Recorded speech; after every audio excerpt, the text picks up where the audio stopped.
Aloha, this is Netra's News, Women on the Street, or in this case, the beach. Hi, I'm Robin Knox. I'm the coordinator of the Southwest Maui Watershed Plan, and I want to show you a few of the things that have come to my attention as I've been working on this plan, which is a community-led, stakeholder-led plan that we invite you to participate in. We're here at the what's known as Kaʻonaʻulu Estuary. Some of the problems that we're having are evident here along the shoreline. You see that this is the Maui Lu, and right near their buildings here on the shoreline, there are a lot of rocks that have been placed there, and some geotextile bags full of sand. And this is all part of attempts to control some of the shoreline erosion and prevent some of the land loss. Unfortunately, many of the mitigations we've done on Maui have been only somewhat successful or have maybe caused other problems inadvertently.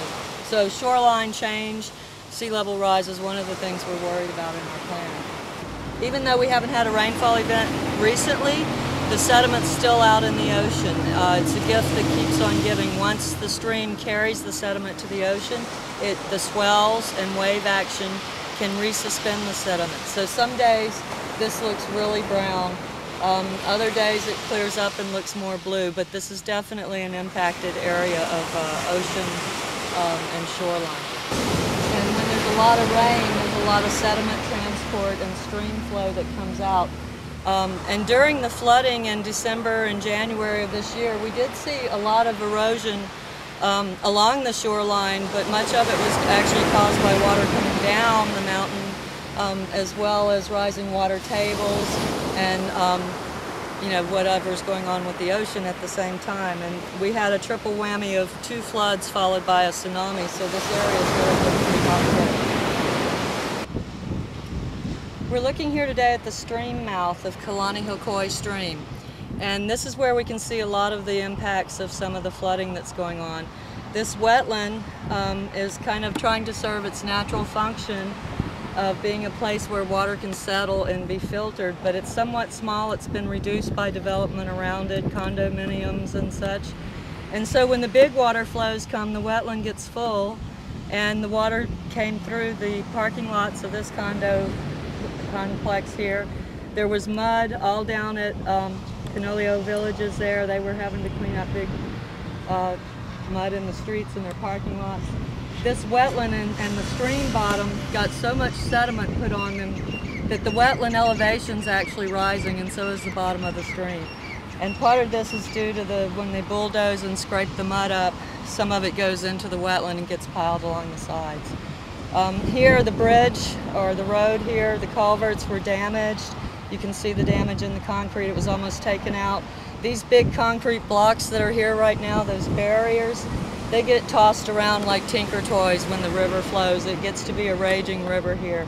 The sandbar would disappear when there's water flow, and lots of sediment gets carried out to the ocean because we have a limited wetland area for the flood mitigation and for the mitigation of the sedimentation problem. So one of the real issues we have in Kihei is that our loss of wetlands is limiting us on our ability to have natural systems mitigate flood and poor water quality.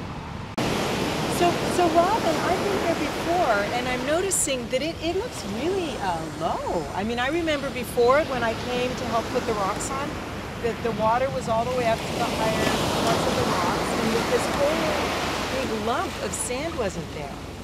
Well, that's another impact, Netra, of some of the natural functions of these dry gulches are that they really are streams, and one of their functions is to carry sediment. So the stream carries sediment down, and that can have a lot of soils and really fine-grained sediments in it. It also can have sand, rock, pebbles. There's also sand that's formed from the ocean and from the natural geochemical processes there. And all of the interaction happens here at the coastline, at the shoreline, between these forces of the ocean and the forces of the streams.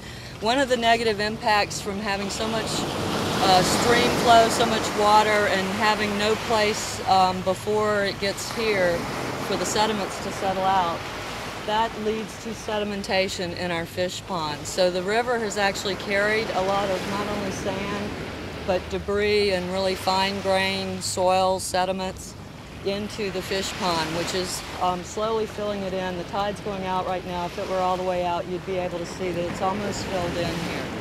So again, there are many impacts from the way these streams flow and the interaction of the streams with our built environment, and the sometimes in our development of the built environment, we have perhaps unwittingly damage some of the ecosystem functions. And so one of the things we can do is have restoration projects. Because of sea level rise, the coastal planners have a thing called planned retreat, where you look at buildings and what hazards they're faced with, and if it looks like Mother Nature's going to win, we have to decide, do we want to invest in trying to maintain this building at this point, or do we want to maybe invest in restoring the ecosystem and protecting a lot larger area of properties. And I think that this Kihei coastline has a great potential for wetland restoration projects that could both improve water quality and mitigate some of the flooding problems.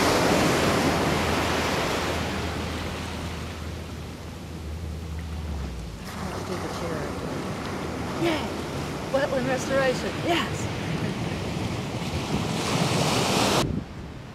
Now we're at the Hawaiian Islands Humpback Whale National Marine Sanctuary, and this is a facility that has really suffered a lot of the impacts of the flooding. It's somewhat ironic because this is the center of research and education about protection of our marine resources, and the sanctuary where the whales come and give birth and mate. And here we've actually had the staff has been out here and volunteers shoveling mud out of the parking lot. You can see there's sandbags that are permanently stationed by the door of this building because so often the parking lot floods and we have to try to keep the water out of the building, and it has flooded several times. This is where our water quality laboratory is, so one of the impacts is that we can't continue our monitoring of water quality that we do with our volunteer program here, because during the floods our laboratory actually has been flooded. The water levels here came up high enough. I have photos from the flood.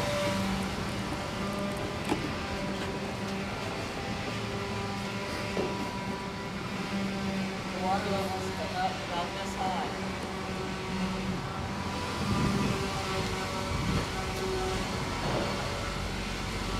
So it's no small amount of water, and it leaves a lot of sediment behind. So one of the things we do with watershed planning is try to figure out where the sediment's coming from and make a plan to keep it on the land and use it beneficially. Water too, even stormwater, can be reclaimed and reused beneficially. So these are the kind of ideas that our watershed advisory group is discussing and trying to implement a plan to improve water quality and mitigate some of these impacts. B-roll, they call that.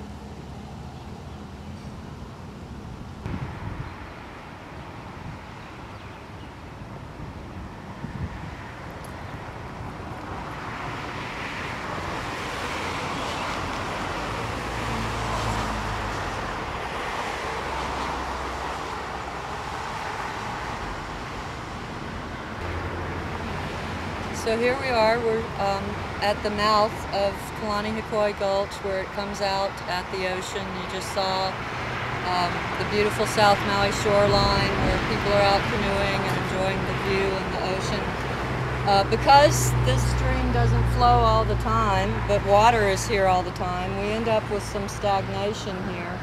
And you see that there's a lot of algae growing in the water. It's somewhat turbid and green. There's nutrients, both natural and added nutrients from man's activities, that end up in these waters and degrade them. You can see some of the impacts of flooding in that the actual road itself has been torn apart, the underlying structure here that lets the water go through. And this is where the county has said they're going to build a bridge-like structure, because this river-like force is impacting this area. It's beginning to influence this area to a great degree, because what our watershed group data has shown, some of our watershed advisory group members have provided privately held rainfall data that's been taken for almost 100 years on Haleakala, and we see that rainfall events are beginning to get further and further apart, but larger and more intense when they happen. So we have more intense drought, more intense rainfall. That leads to loss of vegetation due to drought, which leads to a lot of sediment loss, which comes down when it rains through these streams. You can see this wetland, it had quite a lot of super fine sediment deposited. I'm talking, feet, anywhere from 3 to 6 feet, depending on what part of the wetland you're standing in. Just lots of this soft sediment that is pretty loose, and it can blow in the wind. This is also a site where a lot of our community has put in effort to clean up and restore native plants and remove invasives. But this is about ground zero for some of our flooding problems. This drainage basin is one of the largest ones in our watershed, and I believe the 100-year flood flow here is over 24,000 cubic feet per second. And I've seen pictures of it where there was actually white water here, that the water was coming down so rapidly. So it looks like a nice, peaceful little wetland stream today, but it's a raging river at times.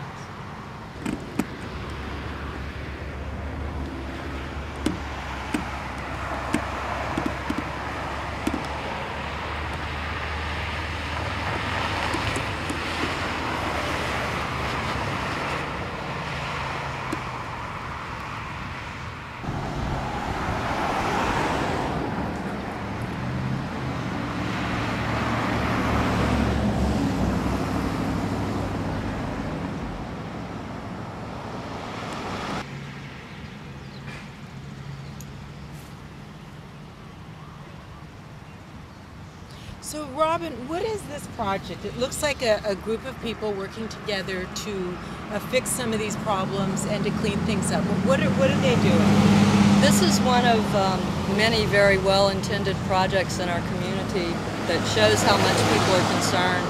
They're concerned about the beauty of the wetlands. When the floods come, they bring down lots of debris and trash. Anything that's been thrown in a gulch anywhere on the mountain ends up coming down and ends up in our wetlands. So there's been a lot of trash hauled out here. Members of our community like D. Larson, Keikioka Aina have been for years pulling invasives and planting natives here. But this level of restoration can only get you so far, pulling out trash and making the plants right. We have to look at the hydrology and the sediment itself and figure out what's going on with that, so that maybe we can keep some of the water from coming down quite so fast, and maybe keep the sediment on the land instead of creating elevated wetlands and polluted oceans.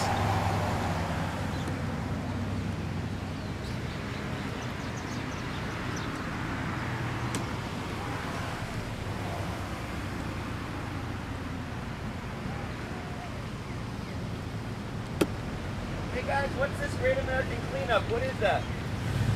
Just pulling the trash.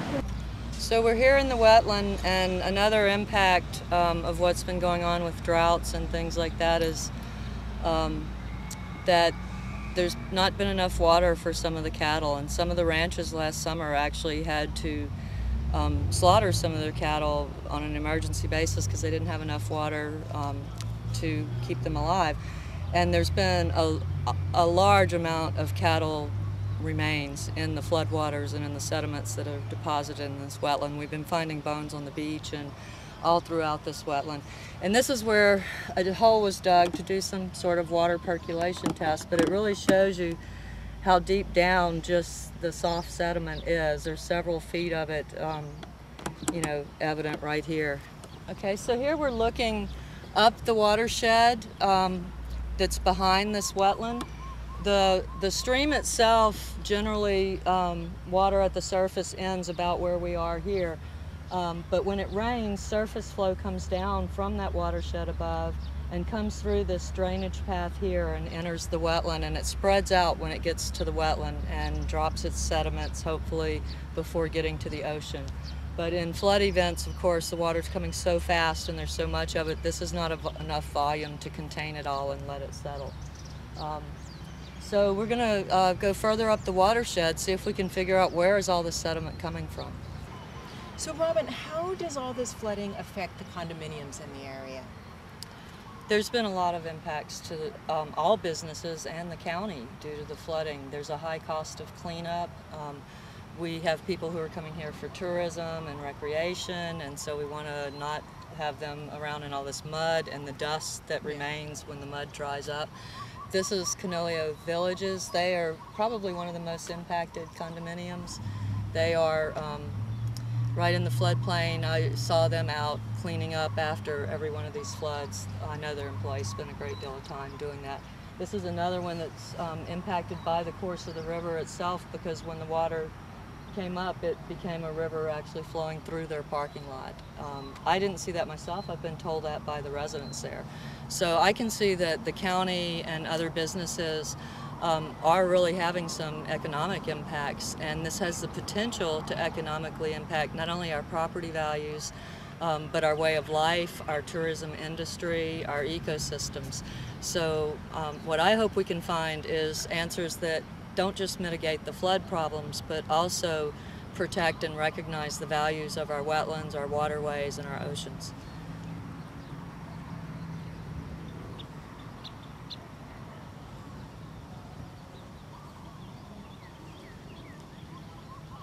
So Robin, this is the Kalanahakoi Gulch right here, and what is the impact of this area and its effect on the flooding?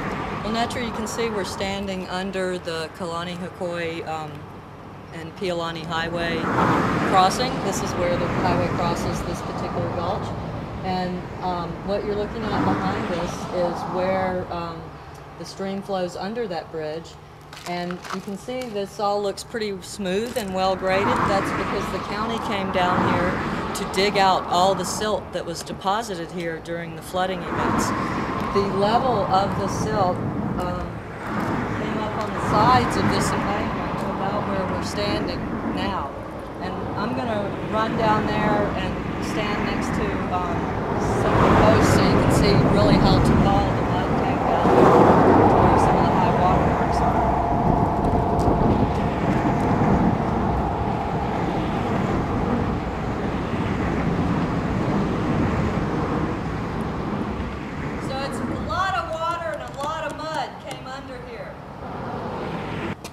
If you look, you can see that this actual stream bed now is several feet higher than what's under the bridge, because the county cleaned out all that sediment in order to restore some volume so that there's enough room under the bridge for all the flow to go when it rains and we don't have the bridge wash out. The soil is very fine sediments. It's coming from upper watershed, which has some state-owned land, some ranch-owned land. And we don't know the exact source further upstream, but that's the nature of our planning effort, is to further investigate, to work with the landowners and the federal agencies, state agencies, and with the county to try to figure out how we can keep all this sediment on the land, out of the waterways, and out of the ocean. And I have another question, Robin. So is this sediment, would this be something that would be good for farming? So is it actually detrimental to our topsoil to have all of this sediment in the streams? It's very detrimental to the topsoil to lose a whole layer of basically what is an ecosystem in the soil. It's also detrimental, though, once the sediment has come off of the land and it, say, comes below this highway and into urban areas, it can pick up a lot of contaminants like oils and toxic chemicals. In the upland areas, even in conservation areas, it can pick up pathogens, viruses, bacteria, and things from feral animals or from domesticated animals like on the ranch. So the water and the sediment can be contaminated. So the best answers are to prevent the pollution at its source, conserve the soil by leaving it on the land, conserve the water by keeping the pollutants and the soil out of the water. That's the goal. So basically to have everything in its proper place, and now everything's gotten all cattywampus and that's why we're having all these problems. You've got it, Netra, that's it. Pollution is just a resource out of its place. So now we're over at the Laie wetland. This is in Kihei, near Lapoa Street. You see St. Teresa's Church in the background. The ocean's right over here behind all the mangroves, behind all those tall trees. And this wetland is actually a big part of the drainage plan for the community of Kihei. Water comes down from the upper watershed, from the mountains, and into the wetland there above us where all the green plants are. There's always groundwater present here. You can see it in these basins across the street, and you can see it here. This road here is actually a series of big U-shaped arches that allow the water to flow under the road and into the wetland. But the natural flow has been altered and channelized somewhat to try to get the water off the land as quickly as possible. And then some of the drainage from more northern areas of Kihei actually is routed through a series of drainage ways and waterways through these kind of wetland areas and into this wetland, and then it's released to the ocean. And we can go around and look at the ocean side and see those impacts too. Okay, there's restoration. There are a lot of different components. There is the restoration of plants, so there's been a lot of activity. There used to be kiawe, and the mangroves had been cut several times, and a lot of vegetative debris was out here, so all of that's being removed. You can see some brown areas where invasive species were sprayed in order to kill them. You see all the green coming out of different native plants that are being allowed to grow. And so this is a work in progress. We're about halfway through. Volunteers from the whale sanctuary are doing water quality monitoring here, and they're also looking at what aquatic life they see, like fish and other animals. They're also noting what kinds of birds and other animals they see here, because especially when it does rain and this gets flooded, the wading birds really love it and they come out in force. So you see not only the white herons and some of the egrets, the night heron, but you also see some of the endangered species like the Hawaiian stilt. So what we're looking at is some examples of macroalgae that are growing in the near shore along our beaches, and this is a handful I picked up off of the beach where that St. Teresa's wetland drains, and most of the storm drainage for the city of Kihei comes out down there at the stream mouth. And where you see those rocks, that rock wall, that's an old pipe that used to discharge there that's still buried under the sand. What we see scattered all along this beach today is something we see along this whole shoreline, and that's invasive algae growing in abundance to the point where there's large mats of it in the water that smother the coral and choke out other forms of life, other plant life, other animals. They wash up on the shore, they rot, they smell bad, they devalue property. There are some beaches in Kihei that have to be bulldozed every morning to remove the algae. We don't know all the answers, but we know that these plants need food to live, and we know that polluted runoff, as well as things like sewage injection, contain nitrogen and phosphorus and other micronutrients that are good for the plants. And so when you see these plants that are so nice and green, it's because they're getting a lot of food. So this is alva, which is an invasive species we have a lot of on Maui. And then this other kind of reddish, purplish stuff is hookweed. I don't know if you can see it, but it has a tiny hooks on it. So that's why they call it hookweed, or hypnea. It's the scientific name. So you see just big piles of that stuff all along the beach and in the water. So in addition to flooding causing problems with property damage, all of the water movement in our watershed, whether it's surface water runoff that's contaminated, or whether it's groundwater that's been contaminated from cesspools or sewage injection, all of this water eventually gets to the ocean. The wetlands are our part of our natural system that help clean it up, and or maybe part of our solution is to redevelop our wetlands to do multiple functions like they do naturally: flood control, water pollution control, and in the end what we end up with are cleaner, better smelling beaches, cleaner, clear water, more abundant native plants and fishes, and a place that's really pleasant, that we can really be comfortable, that we can show our visitor industry a good time and take them on eco tours and show them what beautiful natural systems look like. We should remember that we are not apart from the natural ecosystem. We are a part of it, and so we really need to look for ways to integrate all of our activities, our land use, our water use, and live up to the Kuleana, realize that it's a privilege to have this stuff of life. Water is the very basis of life, and it's our privilege to have it, and it's our responsibility to use it wisely and to not burden other creatures and other animals and other people with the waste that's left over after we've used the water. It's our Kuleana to clean it up and to be part of this ecosystem.